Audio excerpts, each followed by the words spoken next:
Quand je prends dernièrement les propos de Emmanuel Macron sur l'Afrique, eh bien, tout Africain conscient devrait donc comprendre très vite tout ce qu'il a pu nous dire et qu'est-ce que ça signifie.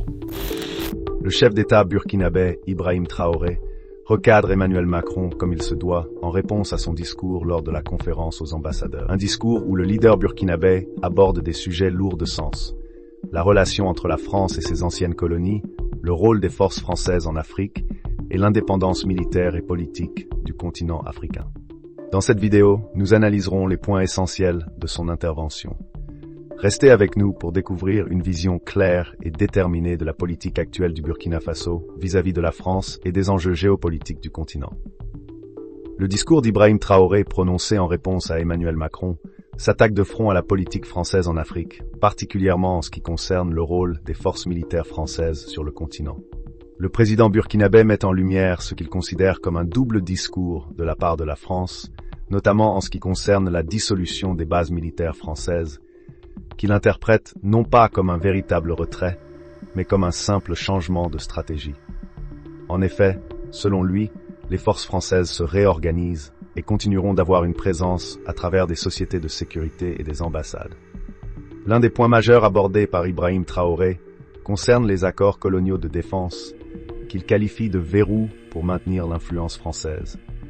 Il appelle à la dénonciation de ces accords comme étant la seule véritable solution pour permettre aux pays africains de récupérer leur souveraineté militaire. Selon lui, les conseillers militaires français sont l'une des clés de cette influence, car ils jouent un rôle direct dans la gestion et la formation des armées africaines, ce qui empêche une véritable indépendance militaire. Ils ne partiront pas de certains pays. Il s'agit de dissoudre et de garder un dispositif socle. Et Emmanuel Macron l'a si bien dit qu'on ne peut que le remercier pour cette sincérité.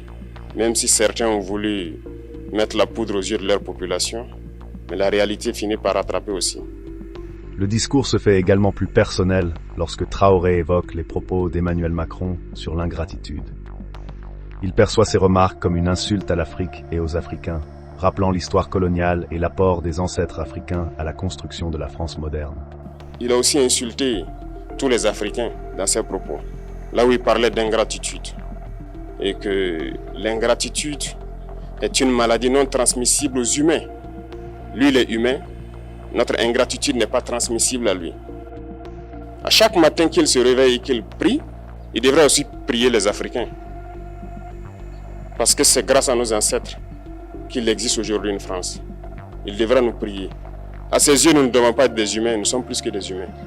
À ses yeux, cette déclaration de Macron met en lumière une vision dévalorisante de l'Afrique et de ses peuples.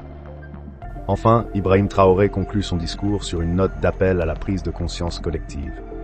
Il exhorte les Africains à se réveiller face aux enjeux de souveraineté, d'indépendance et de développement économique. Ce sont des messages très forts qu'il passe. Ceux qui veulent se réveiller, se réveillent. Ceux qui ne veulent pas se réveiller, comme on le dit, on ne peut pas réveiller quelqu'un qui ne dort pas. Pour lui, la lutte contre l'impérialisme est essentielle pour permettre à l'Afrique de se libérer des chaînes du néocolonialisme et de construire un avenir autonome et prospère. Les Africains doivent se réveiller. L'Africain doit se réveiller. Et le combat contre l'impérialisme est permanent.